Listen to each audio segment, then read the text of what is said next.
Hello everyone, this is Mukul. स्वागत है आप सभी का एक बार फिर से आपकी अपनी यूट्यूब चैनल मैथ मैजिक में, जिसमें आज यहाँ पर स्टूडेंट्स हम देखने जा रहे हैं आपकी क्लास 10th मैथ्स का सेकंड चैप्टर। हम यहाँ पर इस वीडियो में स्टार्ट करने जा रहे हैं। जो चैप्टर का नेम दिया हुआ है, पहले उसको अच्छे से समझने के बाद में यहाँ फिर हम एक्सरसाइज की तरफ मूव करेंगे।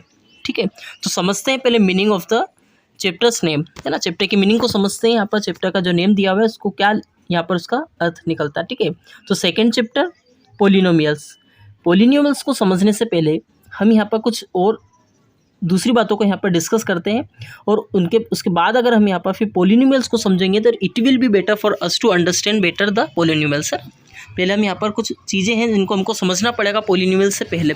तो वो चीज़ें क्या हैं, अगर मैं आप सब कहूँ, जैसे यहाँ पर लिखा हुआ है आपका 5, है ना। ये क्या लिखा हुआ है, 5 लिखा हुआ है, तो ये एक आपका टर्म है। ये क्या है, अब आपका एक टर्म है ना। 5 प्लस में सपोज कि यहाँ पर मैंने x लिख दिया हुआ है। अब यहाँ पर 5 और एक है आपका x, बीच में आपका प्लस का साइन है, तो यहाँ पर एक टर्म ये हो गई और एक टर्म ये हो गई। अब यहाँ पर वेरिएबल भी कोई हो सकता है या फिर कॉन्स्टेंट भी हो सकता है। 5 जो है वो अपने आप में एक कॉन्स्टेंट है, और जो यहाँ पर x दिया हुआ है वो अपने आप में एक वेरिएबल है। 5 कांस्टेंट और x वेरिएबल है, तो कांस्टेंट और वेरिएबल दोनों को अगर हम देखें तो यहाँ पर इनके बीच में प्लस का साइन दे रखा है, तो ये अपने आप में एक अलग टर्म है, ये अपने आप में एक अलग टर्म, मतलब ये एक टर्म हो गई, ये टर्म एक हो गई, है ना। तो टोटल कितनी टर्म्स हो गई, यहाँ पर 2 टर्म्स हो गई। आया समझ में, एक बार फिर समझिए। यहाँ पर क्या हो रहा है, जैसे अगर हम देखें 5x भी अगर दिया हुआ होता है ना। यहाँ पर 5x लिखा हुआ है, 5 के साथ जो x अटैच वो मल्टीप्लिकेशन में है। अब यहाँ पर 5x + 7 दिया हुआ है, तो 5x एक टर्म हो गई, 7 एक टर्म हो गई। इसी तरीके से अगर यहाँ पर हम लिख सकते हैं, जैसे z, है ना, यहाँ पर लिख देते हैं 7p या 5p या 9p, है ना, कुछ भी यहाँ पर हम लिख सकते हैं। तो यहाँ पर अलग अलग टर्म्स आ रही हैं। हम 1 2 3 काउंट करें तो 1 2 3 और 4 टर्म्स यहाँ पर निकल करके आ रही हैं। ठीक है, आया समझ में। तो ये हमारी टर्म्स हो चुकी है। अब कितनी टर्म्स होती हैं उस पर बेस्ड यहाँ पर हमारा जो ये कंसेप्ट निकल करके आएगा पोलिनोमियल्स, वो कैसे आएगा, जैसे यहाँ पर देखते हैं। अब मैंने आपको एक नंबर लिया था 5, ठीक है। अगर आपके यहाँ पर एक्सप्रेशन में सिर्फ और सिर्फ एक ही टर्म हो, है ना, जितने भी टर्म्स हैं उन सबको मिला करके जो कुछ बनता है वो आपका एक्सप्रेशन होता है। वो एक्सप्रेशन में अगर आपका सिर्फ एक ही टर्म लिखा होता है तो वो आपका मोनोमियल कहलाता है। वो क्या होता है स्टूडेंट्स, वो होता है आपका मोनोमियल। ठीक है, मोनोमियल। वहीं अगर हम बात करें कि एक एक्सप्रेशन में अगर 2 टर्म्स देखने को मिल जाए, तो मतलब 2 टर्म अगर आपको एक ही एक्सप्रेशन में देखने को मिल जाए, जैसे कि 5 के साथ आपका x जुड़ा हो, y जुड़ा हो, p जुड़ा हो, कुछ भी anything, then it will be what, it will be your binomial, है ना। अगर आपके पास 2 टर्म मिलती हैं आपको एक एक्सप्रेशन में, तो आपका बाइनोमियल हो जाता है। आया इतना समझ में। अब वहीं अगर हम बात करें एक और टर्म यहाँ पर आ जाए, जैसे सपोज वो p हो गया, q हो गया, z हो गया, है ना, एनीथिंग वेरिएबल जो भी कुछ यहाँ पर थर्ड टर्म के रूप में आ जाए, तो वहाँ पर हमारा ये 3 टर्म्स वाला जो एक्सप्रेशन रहेगा वो हमारा ट्राइनोमियल हो जाएगा। क्या हो जाएगा वो, ट्राइनोमियल। ठीक है, आया इतना समझ में। एक टर्म होगी तो वो आपका मोनोमियल कहलाएगा। एक टर्म होगी तो वो आपका मोनोमियल होगा। अगर वहीं 2 टर्म होगा तो आपका बाइनोमियल होगा। ठीक है, लेकिन 3 टर्म वाला आपका क्या हो जाएगा, ट्राइनोमियल हो जाएगा। ठीक है, आया इतना समझ में। अब लेकिन अगर हम बात करें, अब आप पूछ सकते हो सर कि यहाँ पर अगर सपोज अभी आपने 1 टर्म, 2 टर्म और 3 टर्म वाला यहाँ पर एक्सप्रेशन बताया कि 3 टर्म वाला अगर कोई एक्सप्रेशन है तो उसको हम यहाँ पर ट्राइनोमियल बोलते हैं, 2 टर्म वाले को बाइनोमियल बोलते हैं, है ना।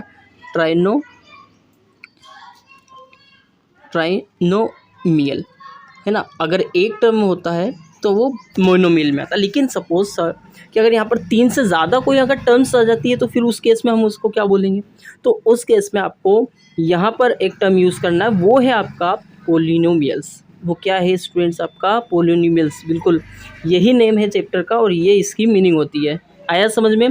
पोलिनोमियल्स मतलब क्या, मतलब एक ही एक्सप्रेशन में काफ़ी सारे यहाँ पर टर्म्स यूज़ हो रहे हो, मतलब एक एक्सप्रेशन में अगर 3 4 से ज़्यादा यहाँ पर एक्सप्रेशन अगर आते हैं, 3 से ज़्यादा अगर आते हैं, तो आपका पोलिनोमियल कहलाएगा। आया समझ में?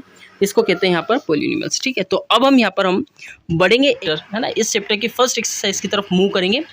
थोड़ा कुछ यहाँ पर जो लिखा हुआ है थ्योरेटिकल, है ना, वो सब हम इसको थोड़ा डिस्कस कर लेते हैं शॉर्ट में। जैसे आपको पता है कि लास्ट क्लास में, है ना, प्रीवियस क्लासेस में जैसे आप 5th 6th और 7th 8th 9th में पढ़ते हुए आए हुए हो, तो वहाँ पर आपको द डिग्री ऑफ पोलिनोमियल पर आपने समझा होगा यार, है ना। तो क्या होता है डिग्री ऑफ पोलिनोमियल, उसको भी समझ लेते हैं। डिग्री ऑफ पोलिनोमियल का मतलब होता है, जैसे अभी मैंने आपको एक एक्सप्रेशन लिखा था 5 प्लस का x, ठीक है, सब प्लस y लिखा हो, है ना, ये आपका एक्सप्रेशन है। अब यहाँ पर जो वेरिएबल है, वेरिएबल आपका एक x है और एक y है। अगर इनकी पावर सपोज कि यहाँ पर 2 है ना, यहाँ पर आपकी पावर x की पावर 3 है, तो जो हाईएस्ट पावर रहेगी आपकी वेरिएबल की, हाईएस्ट पावर मतलब सबसे ज़्यादा पावर कितनी है, 3 है, इसकी x की है, तो जो 3 रहेगा ना, यही आपका डिग्री ऑफ पोलिनोमियल हो जाएगा। जैसे यहाँ पे लिखा हुआ है, उसको हम समझते हैं कि रिकॉल, आपसे रिकॉल करने को कहा जा रहा है, याद करने को कहा जा रहा है कि पिछली क्लासेस में हमने क्या पढ़ा है ना, कि जैसे सपोज px कोई पोलिनोमियल है ना, पोलिनोमियल इन x, मतलब वो x के वेरिएबल के फॉर्म में कोई पोलिनोमियल है जिसमें हाईएस्ट पावर जो रहेगी x की, वो आपका डिग्री ऑफ पोलिनोमियल हो जाएगा। जैसे यहाँ पर 5x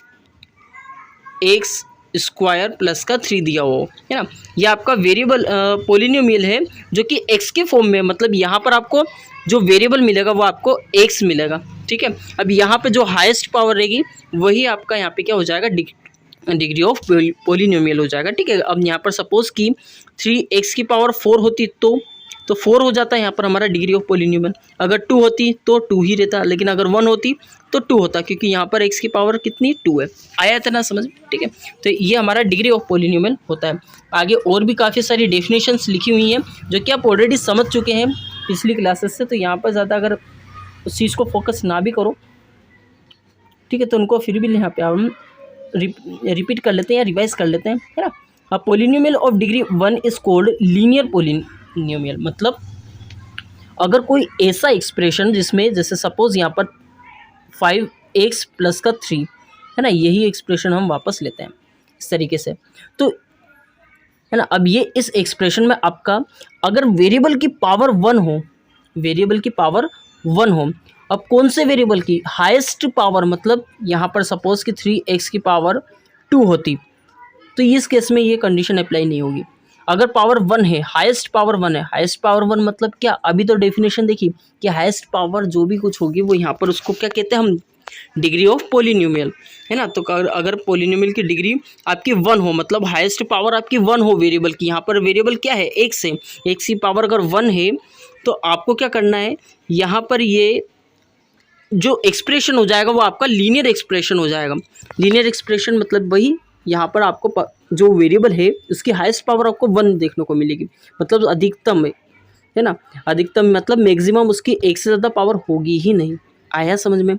एग्जांपल लेते हैं और 9x प्लस का 15, है ना, और यहाँ पर 2x अगर हम लिखते हैं तो ये ओवरऑल प्लस होकर के 11x प्लस 15 बनेगा।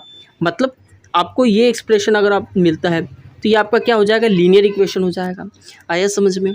ये भी आपका लीनियर इक्वेशन हो जाएगा जिसमें प्लस करके 11x प्लस 15 हो जाएगा। ठीक है, तो ये हमारे एक्सप्रेशंस, ठीक है, तो ये हमारे एग्जांपल्स हुए किसके, लीनियर पोलिनोमियल्स के, ये आपके लीनियर पोलिनोमियल हो जाएंगे। क्वाड्रेटिक पोलिनोमियल का मतलब क्या, क्वाड्रेटिक पोलिनोमियल का मतलब जिसमें अब पोलिनोमियल ऑफ डिग्री 2, मतलब यहाँ पर आपका डिग्री ऑफ पोलिनोमियल अगर आपका 2 रहता, मतलब x की पावर हाईएस्ट 2 हो, x y z जो भी पोलिनोमियल यहाँ पर हम यूज़ कर रहे हैं, सपोज़ कि पोलिनोमियल p फॉर पोलिनोमियल, और इसमें आपका वेरिएबल यूज़ हो रहा है x। अब यहाँ पर मैं एक एक्सप्रेशन लिख रहा हूँ 3x स्क्वायर प्लस का 9, ठीक है, ये आपका एक एक्सप्रेशन है। अब इस एक्सप्रेशन में ध्यान देना, आपका एक वेरिएबल यूज़ हो रहा है जो कि आपका x है।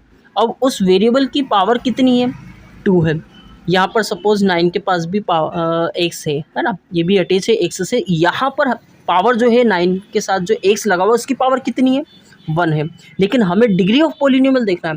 डिग्री ऑफ पोलिनोमियल का मतलब अभी समझे कि हाईएस्ट पावर, x की पावर हाईएस्ट यहाँ पर 1 है, यहाँ पर है ना, यहाँ पर 1 है और यहाँ है 2, तो हमारी हाईएस्ट पावर कितनी है 2, तो यही हमारी डिग्री ऑफ पावर हो जाएगी, डिग्री ऑफ पॉलिनोमियल हो जाएगी, जो कि आप यहाँ पर हमारी 2 है। तो अगर ये 2 हमारी हाईएस्ट पावर होती है किसी एक्सप्रेशन में, तो वो हमारा क्वाड्रेटिक पॉलिनोमियल कहलाएगा। वो हमारा क्या हो जाएगा स्टूडेंट्स, क्वाड्रेटिक पॉलिनोमियल। आया समझ में? तो यहाँ पर अभी हमने कुछ चीज़ें समझी। क्यूबिक पॉलिनोमियल कब होता है, जब हमारी पावर 3 हो जाती है। इतना आया समझ में?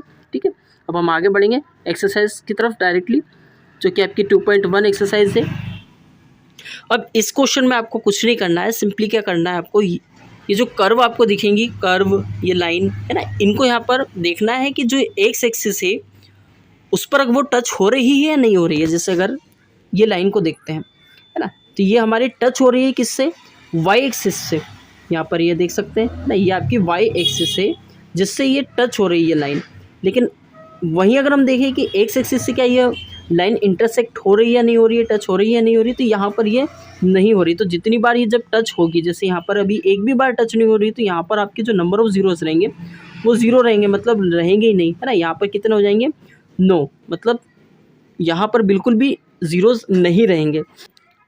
यहाँ पर जब अगर हम बात करें क्वेश्चन नंबर 2 की, तो यहाँ आपको देखने को मिल जाएगा इंटरसेक्शन पॉइंट किस चीज़ का, ये जो आपको कर्व दिख रहा है ये इंटरसेक्ट हो रहा है, ये कट हो रहा है, यहाँ पर ये टच हो रहा है किससे, एक्स एक्सिस से। कितनी बार हो रहा है, एक बार हो रहा है ना, तो एक बार हो रहा है, इसलिए यहाँ पर नंबर ऑफ ज़ीरो कितने हो जाएंगे, 1 हो जाएंगे। ठीक है, यहाँ अगर हम देखें तो यहाँ पर 2 बार टच हो रहा है, एक बार ये और एक बार ये, 2 बार टच हो रहा है। इसका मतलब ये है कि जहाँ यहाँ पर आपके नंबर ऑफ ज़ीरोस कितने हो जाएंगे, 2 हो जाएंगे। ठीक है, इसी तरीके से यहाँ पर 4th क्वेश्चन की अगर हम बात करें, तो यहाँ पर नंबर ऑफ ज़ीरोस भी आपके 2 हो जाएंगे। क्यों 2 हो जाएंगे, क्योंकि यहाँ पर भी आपका टच जो है वो यहाँ पर 2 टाइम्स हो रहा है by the curve at the x axis, है ना। एक्स एक्सिस पे यहाँ पर 2 बार टच हो रहा है, तो यहाँ पर 2 आंसर आ जाएगा कि नंबर ऑफ ज़ीरोस कितने होंगे, 2। यहाँ अगर हम बात करें तो यहाँ अगर हम बात करें तो यहाँ पर हो जाएगा 1 2 3 और ये हो जाएगा आपका 4, मतलब 4 टाइम्स ये टच कर रहा है, मतलब नंबर ऑफ ज़ीरोस 4 हो जाएंगे। यहाँ 1 2 3 यहाँ हो जाएगा आपके नंबर ऑफ ज़ीरोस 3। ठीक है, तो आया समझ में? इस तरीके से इस क्वेश्चन को कंप्लीट करना है। बाकी नेक्स्ट वीडियो में अब हम मिलते हैं, जहाँ पर हम एक्सरसाइज 2.2 की तरफ मूव करेंगे, वहाँ पर एक्सरसाइज 2.2 को समझेंगे। ठीक है, और अगर अच्छा लगा हो वीडियो, समझ में आया क्वेश्चन, तो फिर आप लाइक शेयर और सब्सक्राइब कर सकते हैं, सो दैट, और बेल आइकन पे भी क्लिक कर लीजिएगा ताकि आप जो भी नोटिफिकेशन हो नेक्स्ट वीडियो की वो आपको तक पहले पहुंचाए। ठीक है, तो अब now meet in the next video, we will discuss about the exercise 2.2 first question. Okay, so now meet in the next video.